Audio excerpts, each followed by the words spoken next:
The availability and equality of opportunities to access appropriate, affordable, and timely financial products and services is known as financial inclusion, a key enabler to reducing poverty and boosting prosperity. These services include banking, loan equity, and insurance products.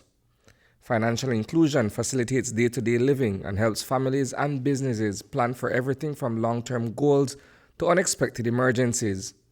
Amid the COVID-19 pandemic, men and women were adversely affected by the ensuing economic crisis. To embolden women, an initiative has been undertaken by the Taiwanese government as well as the Ministry of Foreign Affairs. This workshop was organized through the Republic of China, Taiwan, and the Ministry of Foreign Affairs under a project that they're looking at female empowerment in Latin America and the Caribbean, and it is in direct response to the COVID-19 crisis, which actually caused serious negative economic impacts for Latin America and the Caribbean, which was much more significant in the Caribbean. The ongoing COVID-19 crisis has also reinforced the need for increased digital financial inclusion, involving the deployment of the cost-saving digital means to reach currently financially excluded and underserved populations.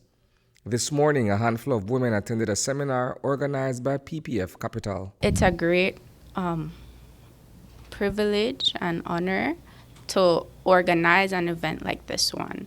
Our team put together this event for women, and it was led by a woman.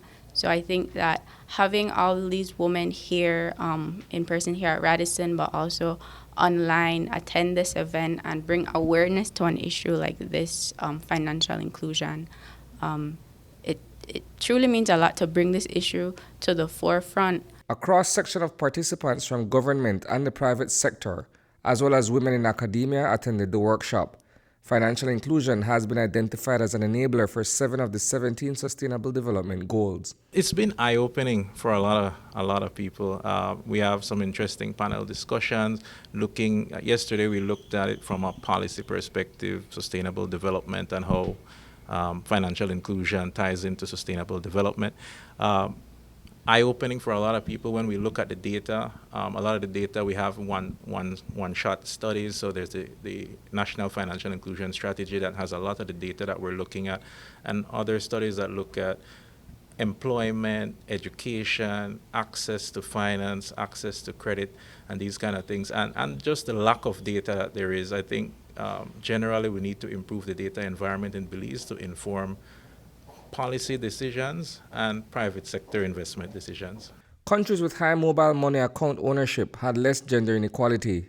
Between 2011 and 2017, gender gap in account ownership remained stuck at 9 percentage points in developing countries, hindering women from being able to effectively control their financial lives. The impact of COVID-19 on this gender gap remains to be seen. Reporting for News 5, I am Isani Cayetano.